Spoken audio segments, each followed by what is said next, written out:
আল্লাহর স্পষ্ট ঘোষণায় উলামায়ে কেরাম কোরআন হাদিসের কথা বলে, একটাও তো মিথ্যা না। ইন্নাল আবরারা লাফি নাঈম ওয়া ইন্নাল ফুজ্জারা লাফি জাহিম। নেক আমলওয়ালার জন্য জান্নাত, গুনাহগারের জন্য জাহান্নাম। মাঝে মাঝে কোরআনের তরজমা পড়ে দেখো, গুনাহগারের শাস্তির কথা আল্লাহ কোরআনে বলেছেন, নবী হাদিসে বলেছেন। দিনের বেলা সূর্য গরম লাগে, রাতের বেলা নাই, এরপরও কেন এত ঘাম, এত গরম? নবী বলেন এই সূর্য হাসরের মাঠে মাথার উপরে নেমে আসবে। সূর্যের 12টা মুখ জমিনে দেওয়া হবে, সূর্যের তাপে জমিনটা তামা হয়ে যাবে। বেঈমান আর গুনাহগারের মাথার মগজগুলো ভাতের বাড়ির মতো টকবক করে ফুটবে।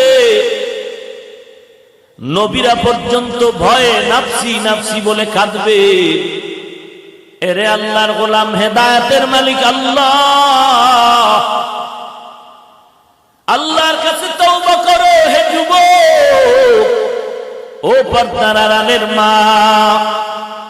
চোখ দুটো বন্ধ করে তাকায় দেখি গুনাহ ছাড়া আর কিছুই নাই। ও আল্লাহ, আজ আমি তওবা করে নিলাম, তোমার দরওয়াজা থেকে গুনাহ অবস্থায় খালি ফিরাইয়া দিও না।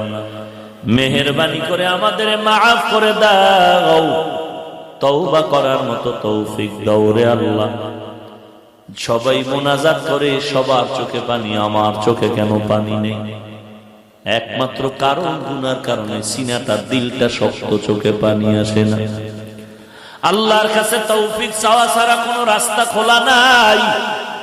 ও আল্লাহ, তুমি আমাকে কান্নাওয়ালা চক্ষু দাও, যেই চোখের পানি হাসরের ময়দানে আমাকে জাহান্নাম থেকে মুক্তির ব্যবস্থা করে দিবে।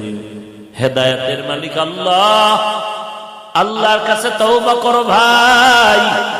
গলায় ছুরি আসবে, মরে যাব, নামাজ ছাড়বো না, বেপরদায় চলবো না, মা বাবাকে কষ্ট দিব না, ওলামাদের বিরোধিতা করব না, আল্লাহর মোহাব্বত নিয়ে তওবা করে চলবো, কোরআন পড়বো। তওবা যদি খাঁটি নিয়ত হয়, মুনাফিকি যদি না থাকে, খাঁটি তওবার নিয়তে দুটো হাত আমার আল্লাহকে দেখায়া দাও। আয় আল্লাহ, মেহেরবানি করে আমাদের জীবনের গুনাহগুলো মাফ করে দেন। তওবার নিয়তে হাত তুলেছি, কবুল করে নেন। তওবার উপরে মজবুত ভাবে চলার মতো তৌফিক দান করেন আল্লাহ। সুন্নতের আমলের আগ্রহ বাড়ায় দেন। আয় আল্লাহ, গুনাহের প্রতি ঘৃণা জমায় দেন।